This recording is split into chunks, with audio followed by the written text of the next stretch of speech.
You're on the Unpopular Opinion Show with Johnny Caruso. Welcome to the show. I sent out 32 letters to mayors around the country, and I believe to 7 governors, telling them you better comply or you're next. We're going to work with our other agencies to cut off their federal funding. We are going to send in law enforcement, just like we did during the LA riots, just like we're doing here in Washington, D.C. And if they're not going to keep their citizens safe, Donald Trump will keep them safe.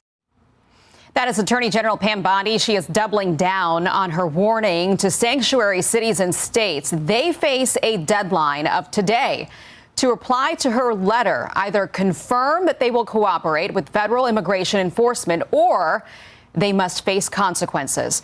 And some are still resisting. Boston is one of them. Just today, this morning, the mayor there holding a news conference to say this. Here again today because last week, Boston received a letter from the Attorney General of the United States on official letterhead from the federal government threatening to prosecute city officials and withhold federal funds unless we cooperate with carrying out mass deportations.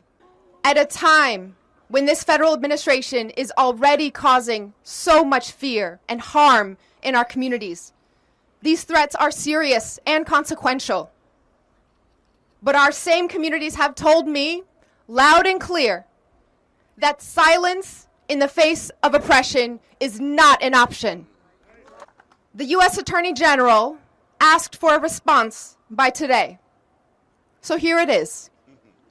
Stop attacking our cities to hide your administration's failures.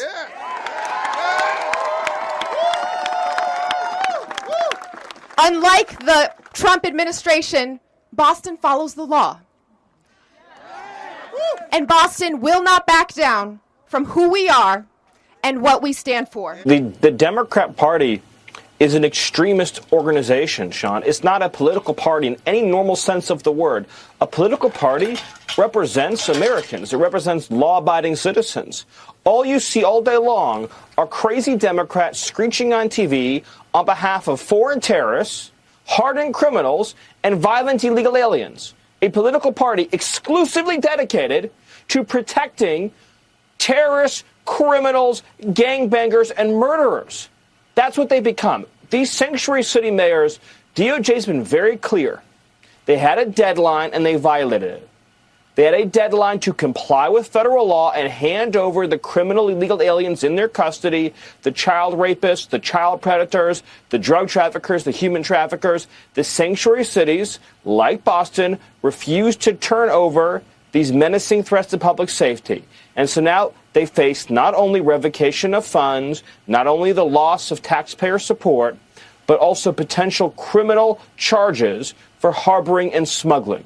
This is as real as it gets, Sean. The Department of Justice laid out to these mayors how they were breaking our laws, and they refused to change their policy, and Attorney General Bondi is going to see this thing through to the end.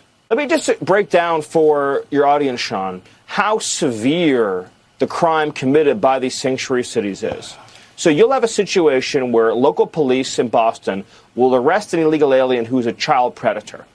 And ICE will then send what's called a detainer request or a hold request, and will say, don't release this person, hand them over to ICE, and we'll remove this child predator from our community.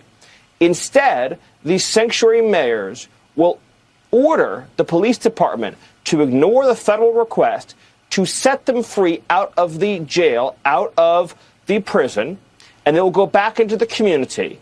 And then they will reoffend. They will hurt another little girl. They will hurt another little boy. And then ICE has to spend weeks scouring the community to find this public safety threat. What they're doing, Sean, is evil, and President Trump will see that they are held to account for their crime. Thank you for tuning in to the show. If you agree or disagree, leave your comments in the comment section. But before you check out, give us a subscribe and hit that notification bell.